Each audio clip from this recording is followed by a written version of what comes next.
ఎలాంటి బట్టలు వేసుకోవాలో వాళ్ళే చెప్తారండి. ఎలా అంటే పలానా చీర కట్టుకో, ఆ చీర ఎలా ఉండాలి, అది పల్చగా ఉండాలా, దళసరిగా ఉండాలా, ఎక్కువగా అట్రాక్ట్ చేసే బట్టలు ఉండాలా, ఎలాంటివి కట్టుకోవాలో వాళ్ళే చెప్తారు. కట్టుకునే చీరైనా ఓణి అయినా ఎక్కడ వరకు కట్టుకోవాలో వాళ్ళే చెప్తారు. బొడ్డు కిందక బొడ్డు పైక. నిజంగా అండి, ఈ వ్యాఖ్యలు చేయడానికి నాకే అదో రకంగా ఉంది, కానీ వాస్తవం ఇదే. ఎందుకంటే ఏదైతే పాడుతా తీయగా ఏదైతే షో జరుగుతుందో ఆ పాడుతా తీయగా గురించి ఎవరంటే ప్రశస్తి ఆరాధ్య ఎవరైతే ఉన్నారో తను చేసినటువంటి తనకున్నటువంటి ఆవేదనను తన బయటపెట్టింది, సోషల్ మీడియాగా బయటపెట్టింది. ఎలా అంటే ప్రశస్తి ఆరాధ్య చెప్తున్నది ఏంటంటే కనుక వెడ్డింగ్ షోస్ చేసేవారు కీరవాణి గారు గతంలో మాట్లాడారంట. వెడ్డింగ్ షోస్లో అంటే పెద్ద పెద్ద పెళ్ళిళ్ళలో కానీ ఇతర ఎక్కడ అలా బయటపాడే వాళ్ళు అసలు సింగర్సే కాదు, వాళ్ళని తక్కువగా చూడటం కీరవాణి గారికి ఉండే అలవాటు. అలాగే సునీత గారికి విపరీతమైన గర్వం. ఎందుకంటే బాడీ షేమింగ్ బాగుంటే మాట్లాడుతుంది సునీత గారు, అవతల వ్యక్తి అందంగా ఉంటే మాట్లాడుతుంది, అందంగా లేకపోతే మాట్లాడదు. ఇలా కొన్ని రకాల కామెంట్స్ అయితే కనుక సునీత గారి మీద కూడా వస్తున్నాయి. ప్రశస్తి చెప్తున్న మాటలు ఏంటంటే ఎవరైతే ఇప్పుడు పాడుతా తీయగా గురించి అసలు ఎవరు ఇంతకుముందు దివంగత ఎవరైతే ఎస్పి బాలసుబ్రహ్మణ్యం గారు ఉన్నారో ఆయన హయాంలో పాడుతా తీయగా చాలా బాగా జరిగింది. అసలు ఎలాంటి ఇబ్బందులు లేకుండా, ఎలాంటి పొరపాట్లు లేకుండా చాలా బాగా నడిపించేవారు, ఉన్నట్టు చెప్పేవారు. కాబట్టి అలాంటి పాడుతా తీయగా ఎప్పుడైతే జడ్జిలు మారారు, జడ్జిలు ఎవరైతే ఇప్పుడు కీరవాణి గారు ఉన్నారో సంగీత దర్శకుడు కీరవాణి గారు, అలాగే గాయని సునీత గారు, అలాగే పాటల రచయిత చంద్రబోస్ జడ్జిలుగా వ్యవహరిస్తున్నారు. వీళ్ళ ముగ్గురు కూడా జడ్జిలుగా ఫెయిలే. ఎందుకంటే వాళ్ళు మాట్లాడే మాటలు మీరు వినరు.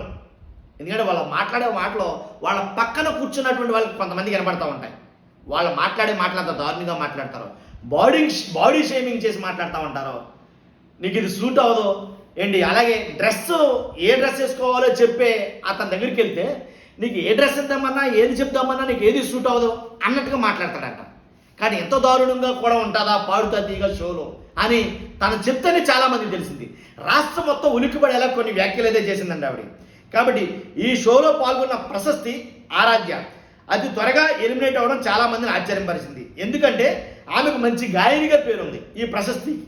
గతంలో సరిగమ, సై అంటే సై, తర్వాత సూపర్ సింగర్ వంటి పలు సింగింగ్ రియాలిటీ షోలో తన అద్భుతమైన గానంతో వీక్షకులను రంజింపజేసి విజేతగా నిలిచింది ఈ ప్రశస్తి అనే అమ్మాయి. తర్వాత అలాంటి ఆమె పాడుతా తీయగా నుంచి అంత త్వరగా తప్పించాలనుకోవడం చర్చనీయాంశమైంది. తర్వాత సిఫారసులు ఉంటేనే ఆ షోకి వెళ్ళండి. ఎందుకంటే ఖచ్చితంగా అక్కడ సిఫారసులు కావాలంట ఆ షోకి వెళ్ళాలంటే. సిఫారసులు లేకపోతే కనుక ఆ షోకి వెళ్ళడానికి ఉండదు అని ప్రశస్తి చాలాసార్లు చెప్పడం జరిగింది. తను మాట్లాడి విందాం ఒకసారి, ప్రశస్తి ఏం మాట్లాడుతుంది అనేది ఒక్కసారి విందాం. సో అంటే నా తప్పు లేకపోయినా మీరు అక్కడ కామెంట్స్ చెప్తున్నారు, మీరు చేశాక కూడా మీరు అక్కడ చెప్పకుండా సైగలు చేస్తున్నారు. సో అక్కడే నాకు నా మీద ఎందుకో గ్రడ్జ్ పెట్టుకున్నారని కూడా అర్థమైంది. చంద్రబోస్ గారు ఈజ్ అ లిరిసిస్ట్. సో ఆయన రెస్పాన్సిబిలిటీ లిరిక్స్ తప్పులుంటే ఆయన చెప్పాలి. సో నన్ను ఫస్ట్ 2 ఎపిసోడ్స్ అన్ని బయటపడ్డాయి. ఫస్ట్ సునీత గారు నేను చెప్పినట్టు మా ఇంట్లో మాట్లాడేశారు ఇంగ్లీష్ ఉన్నాయని నాకు తెలియక. అండ్ చంద్రబోస్ గారు లిరిక్స్ లో నాకు ఒక్క మిస్టేక్ కూడా నేను ఛాన్స్ ఇవ్వలేదు ఆయన చెప్పడానికి. సో దానిలో చెప్పలేక ఆకలిత లేదు అని ఒక కామెంట్ ఇచ్చారు. అది ఇంకేం లేదు, మేల్ సాంగ్ సేమ్ ఇంపాక్ట్ ఒక ఫీమేల్ వర్స్ నుంచి మీరు ఎక్స్పెక్ట్ చేయలేరు. సో అంతరామమే అసలు మేల్ సాంగ్. సో ఇంకా లిరిక్స్ లో చెప్పలేక ఎందుకు ఇంకా క్రియేట్ చేసుకొని చెప్పడం నాకు అర్థం కాలేదు. అదే రౌండ్ లో ఒక అమ్మాయి లిరిక్స్ మర్చిపోయింది రాముడి పాటలో, అది మాత్రం ఆయన మెన్షన్ చేయలేదు. బీయింగ్ ద లిరిసిస్ట్ ఆయన రెస్పాన్సిబిలిటీ ఉండి కూడా ఆయన చెప్పలేదు. ఆ రౌండ్ లో లిరిక్స్ మర్చిపోయింది చెప్పలేదు. ఇంకా మమ్మల్ని ఏడ్పించేస్తావు అది ఇదని చెప్పింది, చాలా మంది చేతిలో రాసుకొని వచ్చారు, అది కూడా ఆయన చెప్పలేదు, అది కూడా నాకు కౌంట్ చేయలేదు. కానీ నాకు మాత్రం లేని నెగిటివ్ పాయింట్స్ అన్ని అంత అవసరం లేని నెగిటివ్ పాయింట్స్ అన్ని కూడా చెప్పారు. లిరిక్స్ లో మాత్రం నేను ఇప్పటివరకు ఆయనకు ఒక్క ఛాన్స్ కూడా ఇవ్వలేదు సాంగ్స్ లో. I never made a mistake lyrics point of view అయితే అస్సలు చేయలేదు. మీరే చూడండి, మీకే అర్థమవుతుంది. సో ఇది కూడా మీకు న్యాయం అనిపిస్తుందా? కీరవాణి సార్ గురించి మాట్లాడదాం. అఫ్ కోర్స్ నాకు చాలా హేట్ వస్తుంది ఇంటి మాత్రం, and I'm ready for it.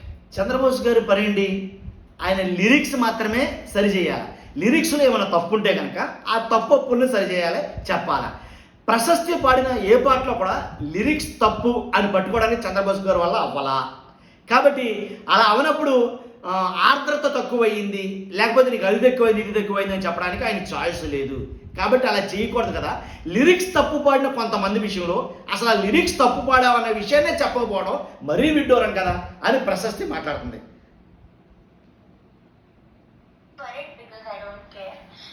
Personally నాకైతే నెగిటివ్ కామెంట్స్ రాలేదు ఆయన దగ్గర నుంచి. బట్ సెట్ లో ఎలా మాట్లాడతారు, అసలు ఏం చెప్తారు అనేది నేను ఇక్కడ చెప్తాను. పాయింట్ నెంబర్ 1, మెలడీస్ పాడిన వాళ్ళకి మాత్రం వాళ్ళు ఎలా పాడినా కూడా నేను ఆటోమేటిక్ గా మంచి స్కోర్ చేస్తాను అని ఆయన నోట్తో ఆయనే చెప్పారు. So is very bias towards melody songs and his compositions. ఎలా పాడినా కూడా మార్క్స్ వేసేస్తారు. ఆయనే కదా అక్కడ ఉన్న సునీత గారు, చంద్రబోస్ సార్ కూడా, వీళ్ళందరూ కూడా అంతే. వాళ్ళ సాంగ్ పాడితే మాత్రం స్కోర్స్ ఆటోమేటిక్ గా మంచిగా వచ్చేసాయి. సో ఇది point number 1. Point number 2 is very very hurtful to me personally, because నేను ఎలిమినేట్ అయ్యే ఎపిసోడ్ లోనే ఏదో విషయంలో నన్ను చూస్తూ చెప్పారు ఇది కూడా. సో ద థింగ్ ఇస్, నేను మీ అందరికీ తెలుసు సూపర్ సింగర్ లో నా ఫైనాన్షియల్ సిచ్యువేషన్ గురించి నేను అంతా బయట పెట్టాను. సో దానివల్ల నేను కొన్ని వెడ్డింగ్ షోస్ అలాంటివి చేయాల్సి వచ్చింది. సో ఈ పాయింట్ మీద సార్ మాట్లాడారు. ఏమన్నారంటే అసలు వెడ్డింగ్ షోస్ చేసే వాళ్ళు నా దృష్టిలో సింగర్సే కాదు, నాకు చాలా అసహ్యం, it's like your disrespecting music అని ఈ మాట అన్నారు. చాలా చాలా బాధ అనిపించింది. అదేంటి అంత స్టేజ్ లో ఉన్నాయని ఇలా మాట్లాడారేంటి అని. సో ఇదొకటి, నన్ను చూస్తూ మాట్లాడారు ఇంకా, it was very hurtful. Point number 3, so third వచ్చిన వాళ్ళకి ఆయన 1 lakh ఇస్తా అని చెప్పారు. 4th ప్రైజ్ వాళ్ళకి మూవీలో సాంగ్, అండ్ 5th ప్రైజ్ వాళ్ళకి ఆయన గ్రూప్ లో చేర్చుకుంటామని చెప్పారు సార్. సో ఇది ఎలా చెప్పారంటే, 5th ప్రైజ్ వచ్చిన వాళ్ళకి నా దగ్గర కొంతమంది రోజు వచ్చి చాకరీ చేస్తూ ఉంటారు, వాళ్ళ గ్రూప్ లో జాయిన్ చేసుకుంటారని చెప్పారు. ఇలా చాకరీ అనే వర్డ్ వాడారు. అంటే ఇది డిస్రెస్పెక్ట్ఫుల్ కాదా? So this was very very bad. అంటే అలా అనకూడదు సింగర్స్, ఇలా చాకరీ చేసిపోతారు, నన్ను మిమ్మల్ని కూడా జాయిన్ చేసుకుంటారని ఇలా అన్నారు. సో మీకు ఎలా అనిపిస్తుందో ఇంకా మీరు ఆలోచించండి ఒకసారి. డైరెక్టర్ జ్ఞాపిక ప్రొడక్షన్స్ వాళ్ళ అనిల్ గారు అండ్ హిస్ వైఫ్, వీళ్ళే మెయిన్ అక్కడ అంతా కంట్రోల్ చేసేది, అంతా వెనకాలంతా చేసేది వీళ్ళే. సో ఫస్ట్ పాయింట్ వచ్చేసి సాంగ్ సెలెక్షన్. ఫస్ట్ నేను మీకు చెప్పినట్టు జడ్జెస్ అక్కడ బయాస్డ్. సో కిరాణి సార్ ఏమో మెలడీస్ పార్ట్ వేసేయడం, ఆయన కంపోజిషన్ పార్ట్ వేసేయడం, చంద్రబోస్ సార్ కూడా అంతే, సునీత గారు కూడా అంతే సేమ్. సో ఇలా తెలిసేసరికి ఒక కంటెస్టెంట్ కి మాత్రం మళ్ళీ వాళ్ళ సాంగ్ ఇచ్చారు, మోస్ట్లీ వాళ్ళ సాంగ్ ఇచ్చారు ప్రతి రౌండ్ లో. ఇంకో కంటెస్టెంట్ కి ఏమో నీకేమొచ్చో చెప్పు ఆ సాంగ్ ఇచ్చేస్తామని చెప్పి ఇలా ఇచ్చారు ఒక కంటెస్టెంట్ కి. సెకండ్ పాయింట్, ఆ కంటెస్టెంట్ ఒక రోజు రాలేదు అనేసరికి అంతా షఫుల్ చేసేసి ఎపిసోడ్స్ అని ఏదో చేశారు. అండ్ అలాంటప్పుడు ఇంకెందుకు ఆడిషన్స్ పెట్టి అందరినీ తీసుకొని, ఎందుకు అసలు పాటది అంతమంది తీసుకొని ఒక్క అమ్మాయితో చేయొచ్చు కదా సిల్వర్ జూబ్లీ సిరీస్ అని. సో అదొకటి. థర్డ్ పాయింట్ వచ్చేసి, ఫ్యూచర్ లో ఒక ఎలిమినేషన్ జరుగుతుంది నాకంటే ముందు, అది నేను చూస్తాను ముందు ఎపిసోడ్స్ లో. అయితే ఇది చాలా కామెడీ అంటుంది మీకు, మీరు నమ్మలేరు కూడా. ఇద్దరిని తీశారు, ఒక అమ్మాయిని ఒక అబ్బాయిని. అయితే కరెక్ట్ షూట్ ఇంకో 2 days లో ఉందనగా వాళ్ళకి సాంగ్స్ మార్చేశారు, ఆ ఇద్దరికే సాంగ్స్ మార్చారు with a very funny reason. కిరాణి సార్కి రాగం నచ్చదు అని, శివరంజని అనే రాగం నచ్చదని వీళ్ళిద్దరిని తీస్తారు. కామెడీ ఏంటంటే అదే రాగంతో ముందు స్కెడ్యూల్ ఒక అబ్బాయి పాడాడు, అబ్బాయి బాగానే మార్క్స్ వచ్చాయి. అదే స్కెడ్యూల్ లో ఇంకొక అబ్బాయి కూడా పాడాడు, అబ్బాయి కూడా బాగానే మెచ్చుకున్నారు, మంచి కామెంట్ వచ్చి అన్నీ వచ్చాయి. బట్ వీళ్ళిద్దరికి మాత్రమే సాంగ్స్ మార్చేశారు. అయినా కూడా తీస్తూ పాపం ఆ టైంకి నేర్చుకొని I think they did very well మార్చినా కూడా. కానీ వాళ్ళనే ఎలిమినేట్ చేశారు యాజ్ ఐ ఎక్స్పెక్టెడ్. నేను అప్పుడు అనుకున్నా యాక్చువల్లీ సాంగ్ ఇలా మార్చేసి అంటే ఏదేదో చేస్తున్నారు, నేను అప్పుడు అనుకున్నా వీళ్ళిద్దరిని తీసే ఛాన్స్ ఉంది అని. అండ్ ద థింగ్ ఇస్, కిరాణి దగ్గర రాగం నచ్చకపోతే వారు ఎందుకు చేశారో తెలీదు. అంతర్యామి అనే పాట అదే రాగంలో చేశారు.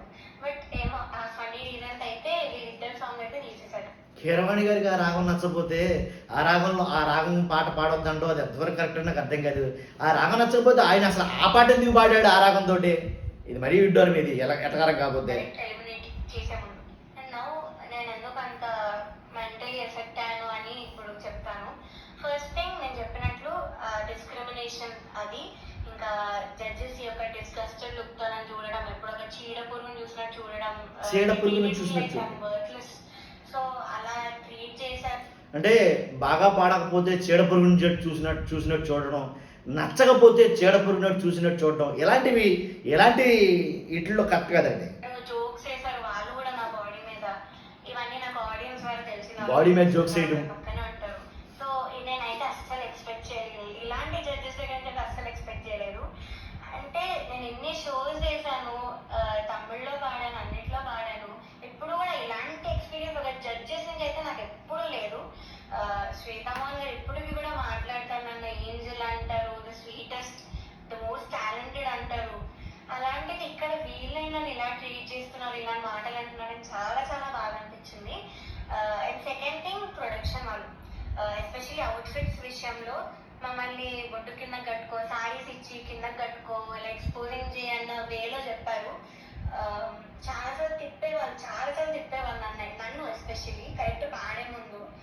అంటే ఎగ్జాస్ట్ అయిపోయాను నా టైంకి, అయినా కూడా ఐ గివ్ మై బెస్ట్. విన్నాం కదా, బొడ్డు కింద కట్టుకో, లేకపోతే ఇక్కడ వరకు కట్టు, ఇక్కడ కట్టు అని కొన్ని కొలతలు చెప్పడం, తర్వాత ఎక్స్పోజింగ్ చేయాలని కొన్ని మాటలు మాట్లాడడం.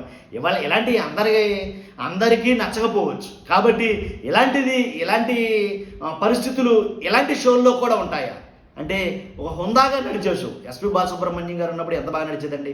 కాకపోతే నేను వీటన్నిటికీ తర్వాత ఒక మాట చెప్పాలి. ఎలా అంటే తిను ఎలిమినేట్ అయిపోయింది, ప్రశస్తి అన్న ఈవిడి ఎలిమినేట్ అయిపోయిన తర్వాత చెప్పే వ్యాఖ్యలు అంత ఉంటుందా అని నాకు అనిపించింది. అదేదో ఎలిమినేట్ కాని వ్యక్తి చెప్తే ఇంకా స్ట్రాంగ్గా ఉంటుందని నా ఫీలింగ్. చూద్దాం ఏం జరుగుతుంది అనేది. దీని మీద కూడా ఖచ్చితంగా ఫస్ట్ అయితే లైక్ చేయండి, మీ అభిప్రాయం కామెంట్ రూపంలో తెలియజేయండి.